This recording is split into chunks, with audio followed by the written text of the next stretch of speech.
Next 9 news में आपका बहुत बहुत स्वागत है। मैं हूं आपके साथ अबरारुल हक रहमान।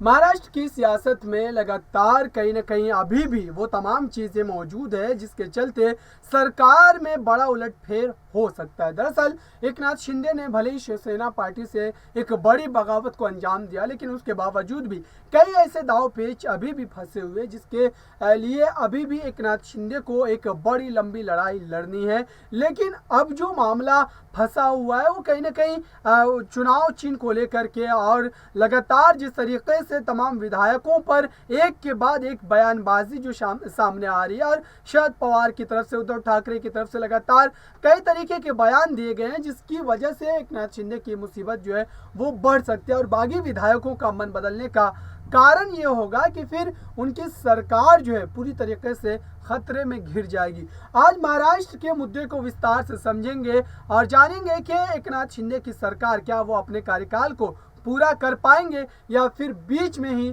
सरकार उनकी डमाडोल हो जाएगी और विपक्ष एक बार फिर से सत्ता पर हावी हो जाएगा। इसी खास मुद्दे पर बात करने के लिए मेरे साथ मौजूद है किरण जी। उनसे तमाम सवाल लेंगे और समझेंगे कि दरअसल इस वक्त महाराष्ट्र की सियासत में क्या नई चीजें होने वाली है और भविष्य में क्या एकनाथ शिंदे की सरकार सुरक्षित है। आपको क्या लगता है, क्या एकनाथ शिंदे ने जो कदम उठाया है उस कदम को उठाने के बाद भारतीय जनता पार्टी उसी मजबूती के साथ, उसी बड़ी मंशा के साथ उनके साथ जुड़ी रहेगी या फिर बीच मझधार में एकनाथ शिंदे का साथ छोड़ देगी? देखिए, आज मैं अपने दर्शकों से बहुत ही विस्तार से जानकारी देने वाली हूँ कि देखिए जिस तरीके से महाराष्ट्र में जो राजनीति गरमाई हुई है वो इसलिए गरमाई हुई है। देखिए, सबसे पहले मुद्दा था दशहरा रैली, लेकिन दशहरा रैली अब खत्म हो चुका है। लेकिन अब जो तमाम मुद्दे हैं वो छाए हुए हैं बीएमसी चुनाव को लेकर और शिवसेना को लेकर। लेकिन आज की इस डिबेट में हम बात कर रहे हैं शिवसेना को लेकर।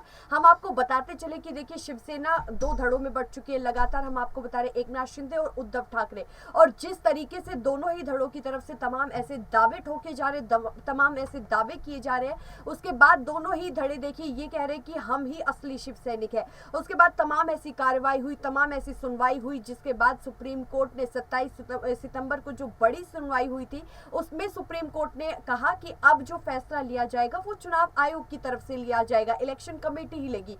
अब ऐसे में कल यानी कि शनिवार को इलेक्शन कमेटी की तरफ से बड़ा फैसला लिया गया और उन्होंने देखिए अभी जो दोनों ही धड़े हैं उन दोनों को झटके दिए हैं। कैसे झटके दिए? क्योंकि देखिए जो चुनावी सिंबल है शिवसेना का धनुष और बाण है, और जो नाम है शिवसेना, उन दोनों को अभी फ्रीज कर दिया है। खैर अभी ये स्थायी रूप से नहीं किया है, लेकिन जो अभी हम अंधेरी पूर्व की बात करें जिसमें अभी उपचुनाव होने वाले हैं उसके लिए अभी ये चीज फ्रीज कर दी गई है, सिंबल भी और नाम भी। उसके बाद से लगातार जो उद्धव ठाकरे हैं उनकी तरफ से, आदित्य ठाकरे की तरफ से तमाम ऐसे आरोप लगाए जा रहे हैं और उन्होंने कहा है कि ये जो फैसला लिया गया है ये एक तरफा लिया गया है। हालांकि एकनाथ शिंदे की तरफ से तो कहा गया कि ये फैसला सही है।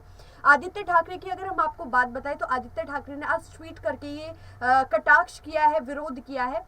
उन्होंने कहा है कि जो फैसला लिया है वो ठीक है, लेकिन अभी भी हम सुप्रीम कोर्ट में जाएंगे इस दोबारा से इस फैसले को लेकर, शिवसेना को लेकर। उन्होंने कहा है कि हम लड़ेंगे और हम जीतेंगे भी, और सत्य में विजयते भी उन्होंने लिखा है, यानी कि सच की जीत होगी। तो ऐसे में आदित्य ठाकरे और उद्धव ठाकरे देखिए कयास ये भी लगाए जा रहे हैं कि आने वाले वक्त में एक बार फिर से सुप्रीम कोर्ट का दरवाजा वो खटखटा सकते हैं। और अगर हम अभी बात करें अंधेरी पूर्व में जो उपचुनाव होने वाले हैं विधानसभा के, उसकी बात करें तो आज दोपहर 12 बजे देखिए बैठक हुई थी शिवसेना की यानी कि उद्धव ठाकरे गुट की, और उसमें दो ऐसे बड़े नाम हैं जो सुझाए गए हैं। जो क्योंकि देखिए हमने आपको बताया कि चुनाव आयोग ने अभी शिवसेना और शिवसेना का जो चुनाव सिंबल है उसे फ्रीज कर लिया है। तो कोई दो नाम सुझाए गए हैं उद्धव ठाकरे की तरफ से, एक तो शिवसेना बाला साहिब ठाकरे और दूसरा नाम है शिवसेना उद्धव बाला साहिब ठाकरे। तो ऐसे में उद्धव ठाकरे लगातार बाला साहिब ठाकरे का नाम सामने रख रहे हैं ताकि लोगों को पता लग सके कि वही असली शिव सैनिक है। बाला साहिब ठाकरे हम आपको लेकिन यहाँ पर किरण बड़ा सवाल ये बनता है, क्या नामों को चेंज करने से, नाम के बदलने से, चुनाव चिन्ह के बदलने से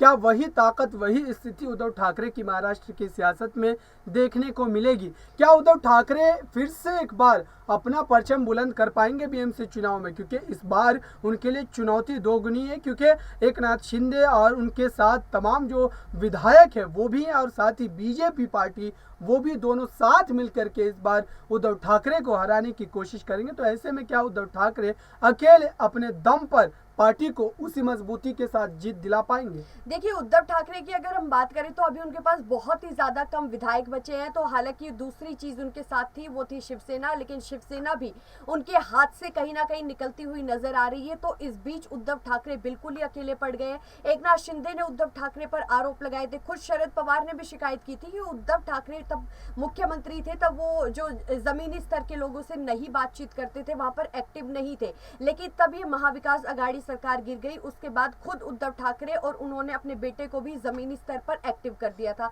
अब हम आपको बताते चले, जैसा कि आपने मेरे से सवाल किया बीएमसी चुनाव को लेकर, 1.5 दशकों से भी ज्यादा बीएमसी चुनाव पर शिवसेना यानी कि उद्धव ठाकरे की शिवसेना का ही कब्जा रहा है। लेकिन अब ऐसे में तब महाराष्ट्र में केंद्रीय गृह मंत्री अमित शाह का दौरा था, तब उन्होंने कहा था कि बीएमसी चुनाव पर इस बार ईडी की सरकार यानी कि एकनाथ शिंदे और देवेंद्र फडणवीस की सरकार का ही कब्जा रहेगा। हालांकि तमाम दोनों ही धड़ों की तरफ से ये दावे दावे किए जा रहे कि बीएमसी चुनाव पर उन्हीं का ही कब्जा रहेगा। तो अगर उद्धव ठाकरे की बात करें तो उद्धव ठाकरे ने भी कहा है कि बीएमसी चुनाव अगर आज ही हो जाए तो आज ही हमारी जीत होगी, यानी कि उद्धव ठाकरे की जीत होगी। लेकिन देखिए, इस बीच जो सबसे बड़ा जो यहाँ पर नाम सामने आता है वो राज ठाकरे का आता है कि राज ठाकरे बीएमसी चुनाव में किसका साथ देंगे। क्या भारतीय जनता पार्टी का देंगे, एकनाथ शिंदे का देंगे, या फिर उद्धव ठाकरे का देंगे? क्योंकि देखिए, राज ठाकरे की हम बात करते चले, वो उनके चचेरे भाई हैं, लेकिन उनका पलड़ा हमेशा से भारी रहा है देवेंद्र फडणवीस यानी कि भारतीय जनता पार्टी की लेकिन तरफ। यहाँ पर किरण, राज ठाकरे से जुड़ा हुआ एक सवाल है कि दरअसल राज ठाकरे जिस तरीके से अपने तमाम रणनीति को बदल रहे हैं, पार्टी की विचारधारा को बदल रहे हैं, पार्टी के चुनाव चिन्ह को बदल दिया है उन्होंने, तो क्या ऐसे में अब राज ठाकरे से फिर से एक नई उम्मीद लगाए रहना उद्धव ठाकरे के लिए क्या नुकसान देनी? कहीं ऐसा ना हो कि आने वाले समय में राज ठाकरे उद्धव ठाकरे के साथ ना आने के बजाय भारतीय जनता पार्टी के साथ चले जाए, क्योंकि इसकी संभावनाएं भी लग रही है। उन्होंने सरकार के गठन होने के बाद जो सरकार एकनाथ शिंदे के नेतृत्व में बनाई गई थी, तो उनको बधाई भी दी थी और कहीं ना कहीं देवेंद्र फडणवीस के तारीफों के पुल बांध दिए थे। तो ऐसे में क्या उद्धव ठाकरे अपने मकसद में कामयाब हो पाएंगे? देखिए, जैसा कि अभी मैं थोड़ी देर पहले बता रही थी कि एक राज ठाकरे का जो झुकाव है वो थोड़ा सा भारतीय जनता पार्टी की तरफ ही है, क्योंकि वो लगातार भारतीय जनता पार्टी की जो एजेंडा है, जो उनका मोटो है, उनकी तारीफ करते हुए नजर आते हैं। और हम आपको बताते चले कि उद्धव ठाकरे हालांकि उनके भाई है, लेकिन कभी भी उनका झुकाव उद्धव ठाकरे की तरफ नहीं रहा। लेकिन अब ऐसे में देखिए, अब ये देखना होगा कि तब उद्धव ठाकरे बिल्कुल अकेले पड़ गए तो क्या राज ठाकरे उनका साथ देंगे? अभी उस चीज पर नजर हमारी बनी हुई है। बिल्कुल, आने वाले समय में देखना ये लाजमी होगा कि महाराष्ट्र की सियासत का ऊँट किस करवट बैठता है और क्या महाराष्ट्र में एक बार फिर से उद्धव ठाकरे सत्ता की तरफ वापसी कर पाते हैं। देश और दुनिया की तमाम छोटी बड़ी खबरों के लिए देखते रहिए नेक्स्ट 9 न्यूज़ को। फिलहाल मुझे दीजिए इजाजत, धन्यवाद।